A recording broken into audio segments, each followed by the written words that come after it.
ನಮಸ್ತೆ ವೀಕ್ಷಕರೇ, Kumar news one Kannada ಚಾನಲ್ಗೆ ಮತ್ತೆ ನಿಮ್ಮೆಲ್ಲರಿಗೂ ಸ್ವಾಗತ. ದಕ್ಷಿಣ ಭಾರತದಲ್ಲಿ ಕರ್ನಾಟಕ, ತೆಲಂಗಾಣ ಮತ್ತು ಆಂಧ್ರದಲ್ಲಿ ಒಂದು ಭರ್ಜರಿಯ ಸ್ಥಾನಗಳನ್ನು ಗಳಿಸೋದ್ರ ಮೂಲಕ, ಒಂದು ಮತ ಬ್ಯಾಂಕನ್ನು ಜಾಸ್ತಿ ಮಾಡಿಕೊಳ್ಳೋದ್ರ ಮೂಲಕ ಒಂದು ಭರ್ಜರಿಯ ಒಂದು ಸ್ಥಾನಗಳನ್ನು ಗಳಿಸಿಕೊಟ್ಟಿದ್ದಕ್ಕೆ ಒಂದು ನರೇಂದ್ರ ಮೋದಿ ಅವರು ತುಂಬಾ ಖುಷಿಪಟ್ಟಿದ್ದಾರೆ. ಮತ್ತು ಈ ಎಲ್ಲ ನಾಯಕರಿಗೂ ಸಹ ಒಂದು ಶಬ್ಬಾಸ್ ಅಂತ ಹೇಳೋದ್ರ ಮೂಲಕ ಒಂದು ದೊಡ್ಡದಾದ ಒಂದು ಭರವಸೆಯ ಮಾತುಗಳನ್ನು ಸಹ ಆಡಿದ್ದಾರೆ ಅಂತಂದು ಹೇಳಲಾಗ್ತಾ ಇದೆ.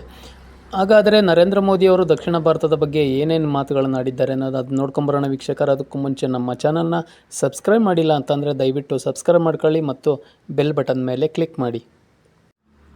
ಎಸ್ ವೀಕ್ಷಕರೇ, BJP ನೇತೃತ್ವದ NDA ಹೊಸದಾಗಿ ಚುನಾಯಿತರಾದ ಸಂಸದರು ಮತ್ತು ಶುಕ್ರವಾರ ನರೇಂದ್ರ ಮೋದಿಯವರನ್ನು ಸಂಸದೀಯ ಪಕ್ಷದ ನಾಯಕರನ್ನಾಗಿ ಮಾಡುವ ನಿರ್ಣಯವನ್ನು ಸರ್ವಾನುಮತದಿಂದ ಅಂಗೀಕರಿಸಿದರು.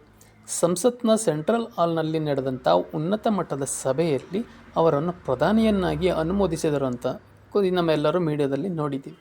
ಬಳಿಕ ಮಾತನಾಡಿದ ನರೇಂದ್ರ ಮೋದಿ ಅವರು ಲೋಕಸಭಾ ಚುನಾವಣೆಯಲ್ಲಿ ದಕ್ಷಿಣ ಭಾರತದಲ್ಲಿ BJP ಪ್ರದರ್ಶನದ ಬಗ್ಗೆ ಉಲ್ಲೇಖಿಸಿದರು. ನಾನು ಖಂಡಿತವಾಗಿಯೂ ಉಲ್ಲೇಖಿಸಲು ಬಯಸುತ್ತೇನೆ. ದಕ್ಷಿಣ ಭಾರತದಲ್ಲಿ ಹೊಸ ರಾಜಕೀಯಕ್ಕೆ NDA ಬಲವಾದ ನೆಲೆಯನ್ನು ಸ್ಥಾಪಿಸಿದೆ ಅಂತಂದು ಹೇಳಿದರು. ಕರ್ನಾಟಕ ಮತ್ತು ತೆಲಂಗಾಣದಲ್ಲಿ ನೋಡಿದರೆ ಕಾಂಗ್ರೆಸ್ ಇತ್ತೀಚೆಗೆ ಸರ್ಕಾರವನ್ನು ರಚಿಸಿದೆ. ಆದರೆ ಜನರ ನಂಬಿಕೆ ಮುರಿದು ಹೋಯಿತು ಅಂತಂದು ಮೋದಿಯವರು ಈ ಮೂಲಕ ಹೇಳ್ತಾ ಇದ್ದಾರೆ.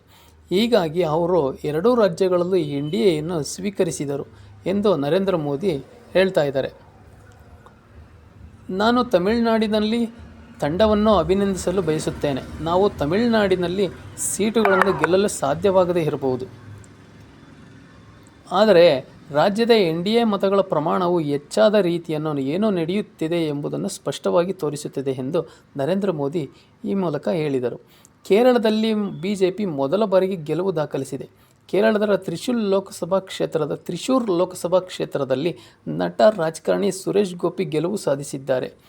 NDA ಸಂಸದೀಯ ಪಕ್ಷದ ಸಭೆಯಲ್ಲಿ BJP ಮಿತ್ರ ಪಕ್ಷಗಳಾದ JDS ನಾಯಕರಾದ HD ಕುಮಾರಸ್ವಾಮಿ, ಶಿವಸೇನೆ ಮುಖ್ಯಸ್ಥರಾದಂಥ ಏಕನಾಥ್ ಶಿಂದೆ, NCP ಮುಖ್ಯಸ್ಥರಾದ ಅಜಿತ್ ಪವಾರ್, HMM ಮುಖ್ಯಸ್ಥರಾದ ಜಿತೇಶ್ ರಾಮ್ ಮಾಂಜಿ ಮತ್ತಿತರರು ಭಾಗವಹಿಸಿದ್ದರು. ಇನ್ನು ಕರ್ನಾಟಕದಲ್ಲಿ BJP ಮತ್ತು NDA ಮೈತ್ರಿಕೂಟದ JDS ಎರಡು ಪಕ್ಷಗಳು ಸೇರಿ ಒಂದು ಒಳ್ಳೆಯ ಸ್ಥಾನಗಳನ್ನು ಗಳಿಸಿದೆ ಅಂತಲೇ ಹೇಳಲಾಗ್ತಾ ಇದೆ. JDS 3 ಸ್ಥಾನಗಳಿಂದ ಸ್ಪರ್ಧೆ ಮಾಡಿದರೆ ಅದರಲ್ಲಿ 2 ಸ್ಥಾನಗಳನ್ನು JDS ಗೆದ್ದುಕೊಂಡಿದ್ದರೆ, BJP ಸ್ಪರ್ಧೆ ಮಾಡಿದ್ದಂಥ 25 ಕ್ಷೇತ್ರಗಳಲ್ಲಿ 17 ಸ್ಥಾನಗಳನ್ನು ಗೆಲ್ಲೋದ್ರ ಮೂಲಕ ಇವತ್ತು ಆಡಳಿತಾರೂಢ ಕಾಂಗ್ರೆಸ್ಗೆ ಒಂದು ಮರ್ಮಾಘಾತವನ್ನೇ ಕೊಟ್ಟಿದ್ದಾರೆ ಅಂತಲೂ ಸಹ ಹೇಳಲಾಗ್ತಾ ಇದೆ.